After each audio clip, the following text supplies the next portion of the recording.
केंद्र ग्रामीण समृद्धी कार्यक्रम देखील आपण हाती घेतला आहे। सर्व आपले मंत्री, आमदार, मुख्यमंत्री देखील बीडमध्ये आहेत, उपमुख्यमंत्री अजितदादा देखील तिकडे आहेत आणि सगळीकडेच या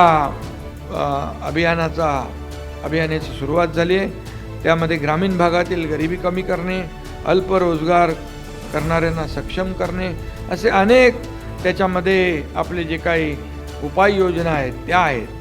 त्याचबरोबर आपले भरत गोगावले यांच्या खात्यातून पानंद रस्ते 30 जिल्ह्यामध्ये आपण करतोय, त्याची सुरुवात आज करतोय।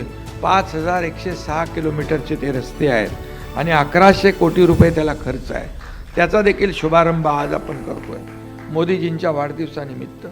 शालेय शिक्षण विभाग या विभागातून तालुका आणि जिल्हा स्तरावर चित्रकला स्पर्धा विषय राष्ट्र प्रथम, आत्मनिर्भर भारत आणि स्वदेश आणि ऑपरेशन सिंदूर व पर्यावरण हे विषय घेऊन ही चित्रकला स्पर्धा देखील होती आहे।